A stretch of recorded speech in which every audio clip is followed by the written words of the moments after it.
Welcome back to Movie Recaps. Today I will show you a crime and thriller film from 2001, titled Hannibal. Spoilers ahead. Watch out and take care. 10 years have passed since Hannibal Lecter, the notorious cannibal and serial killer, escaped from Baltimore State Hospital for the criminally insane. Barney, a former employee at the hospital, has a meeting with Mason Verger where he shares information about the relationship between Hannibal and FBI agent Clarice Starling. Barney mentions how the infamous cannibal liked Clarice and was intrigued by her, even though he usually hated and insulted visitors. The conversation ends with Barney offering Mason a rare and precious item, the golden mask that was used on Hannibal in the mental hospital.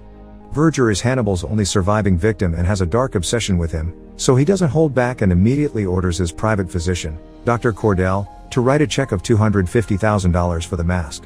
Nobody knows where Hannibal is, but Clarice still works for the FBI and now leads an important drug raid. After one of the police officers disobeys her orders during the mission, the raid turns into a disaster, resulting in 5 killings. Clarice is deeply hurt by the raid's outcome, especially since she had to shoot the drug dealer Evelda Drumgo while the target was carrying her baby. As the team leader, Clarice gets blamed for the disaster by the media and the public. Verger learns about the mess on TV and sees it as an opportunity to get his revenge on Hannibal. Since he is very rich and powerful, he bribes the Justice Department and uses them to put Clarice in a tough position. So according to his instructions, the Justice Department offers her a deal. In exchange for clearing her name in the media, Clarice is reassigned to Hannibal's case and has to meet with Verger to discuss a new clue he found. Even though she regrets shooting Drumgo, Clarice is disappointed with the FBI's corruption. They are blackmailing and punishing her with no grounds, but she must accept the task in order to save her career. She meets with Verger at his mansion where he lies in bed surrounded by TV screens. Clarice follows procedure, but Verger becomes sentimental and starts recollecting his past. Clarice isn't interested in Verger, especially in his history of sadism and disturbing sexual offenses, and so they move on to the night Hannibal attacked him. Verger explains how he invited Hannibal into his home hoping they would make love. But Hannibal had a different idea. He drugged Verger, made him cut off his own face, and fed the pieces of flesh to a dog. After describing the painful memory, Verger shows Clarice the clue, an X-ray of Hannibal's broken arm he got in an envelope sent from Buenos Aires. When the short, intense encounter with Verger ends, Clarice goes through FBI files, looking for the footage which shows how Hannibal broke his arm. Looking at the video, Clarice discovers how Barney was the one who broke Hannibal's arm when he tried to stop the cannibal from eating one of the nurses alive. In the filing room, a colleague tells Clarice how evidence from the Hannibal Lecter case frequently goes missing because people are willing to pay a lot of money for Hannibal memorabilia. Clarice connects the dots and thinks Barney has something to do with the X-ray found by Verger since he was close to Hannibal and was the one who broke the arm. She starts following Barney and sooner than later shows up at his doorstep, ready to dig deeper. Barney welcomes Clarice with suspicion and is ready to hide the truth as much as he can. When asked by Clarice whether he is afraid of Lecter coming to eat him, Barney tells Clarice that Hannibal prefers to eat the root. He thinks he survived Hannibal for 6 years only by being polite and civil toward him. But Barney is not as innocent as he thinks. Clarice quickly confronts him with evidence that he is the one selling old Hannibal items, including a book signed by the notorious cannibal named The Joy of Cooking. Barney realizes he can't lie to Clarice for long and quickly opens up. After the hospital closed down, Barney took some of Lecter's items, are now selling them for a high price. Clarice orders him to give her everything he has along with the X-ray photo. While printing the photo, Barney desperately tries to convince her and himself that he is still a good man, especially when compared to Dr. Chilton, who taped Clarice's conversations with Lecter in the asylum. Barney shows those exact tapes to Clarice. He then gives them to her and reminds her how financially valuable they are. After her insightful conversation with Barney, Clarice starts listening to the tapes and her mortifying yet brilliant conversations with Dr. Hannibal Lecter. As Hannibal explains in one of the tapes that he wants to be next to the water and enjoy nature, the action moves to Italy where Chief Inspector Rinaldo Pazzi is wandering through the streets of Florence. The inspector is headed toward a questioning connected to the disappearance of the chief library curator Signore de Bonaventura. He wants to interrogate the newly appointed curator Dr. Fell, but little does he know, the overly curious and seemingly innocent scholar is actually the infamous Hannibal Lecter. The two of them have a short conversation about the missing curator and Dr. Fell agrees to hand over any extra documents he finds. Meanwhile, in the US, Clarice is in her office, surrounded by a pile of documents and opening up newly arrived letters. She notices how one of the letters has a unique seal and her name written in cursive handwriting. She instantly suspects it's from her deranged admirer, Hannibal. Clarice puts on gloves, carefully opens up the letter, and discovers that her suspicions were correct. In the letter, Hannibal does brief psychoanalysis of Clarice, mentioning how she is leading her life according to her father's value system and how her father would have been humiliated by her recent failure, the raid. Hannibal also mentions his suspicions about Clarice working on his case again and his plans to come back from retirement and get in the public eye one more time. Even though she is disturbed by the tapes in the letter, Clarice is a quick thinker, so she tries to find Hannibal's location through the type of paper he used. After that proves impossible, she contacts a team of perfume experts to try to pinpoint the location by identifying which perfume Hannibal sprayed on the paper. While sniffing the letter, the experts identify hand cream with a rare ingredient, ambergris. They tell Clarice that such creams are usually sold in perfume shops in Asia and Europe, including Italy. From the USA, the FBI requests security footage from all perfume shops that have products with ambergris. However, they don't mention the reason for this, and nobody knows that the FBI is in fact looking for Hannibal. As the police in Florence look through the footage before sending it to the FBI, Potsy by chance notices Dr. Fell in one of the videos sniffing a perfume stick. Potsy's sharp detective instincts lead him to suspicions about the doctor, so he starts following him. During the stakeout, he sees Dr. Fell wiping off the stains of a wine glass he used in a restaurant.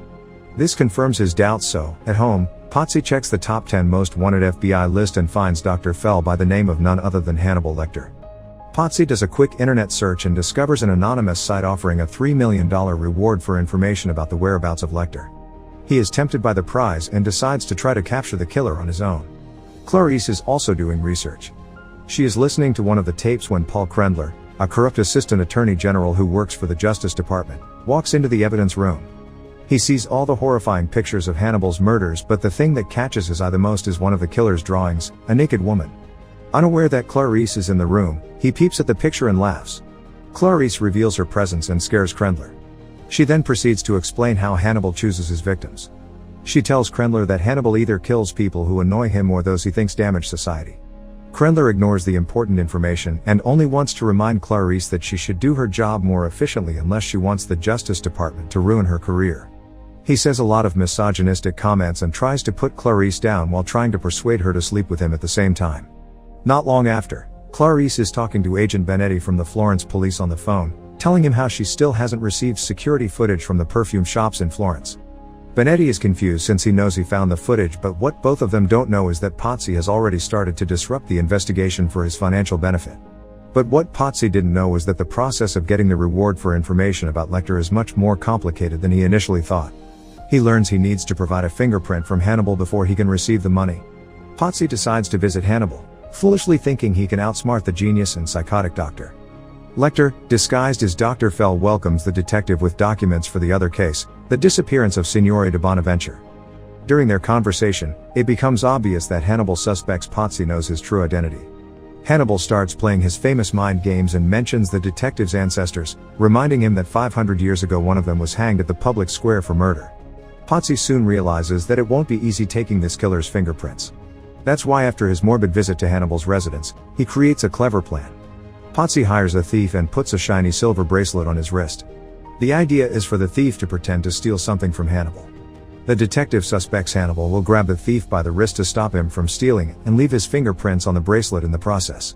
But the situation doesn't go as planned. Hannibal notices the thief following him, leads him to a crowd, and quickly stabs him in the abdomen without anybody seeing. Potsy feels guilty because the thief tragically dies, but he is satisfied because Hannibal leaves fingerprints on the bracelet after all. The buyer turns out to be Verger, who receives the fingerprints from Potsy on a computer and starts executing his carefully planned revenge. He is collaborating with criminals from an Italian farm to kidnap Lecter and feed him to wild boars, just like Hannibal once fed his face to a dog. Potsy finally receives the money but decides to stay involved in the kidnapping to make sure things go according to plan. But not many people have outsmarted this serial killer. So when Potsy visits the opera with his wife, he finds Hannibal there as well. After the play, the killer approaches the couple, flirts with Potsy's wife, and gives her a page of Dante's sonnet. Ironically, the poem describes how a woman is so infatuated with a man that she eats his heart.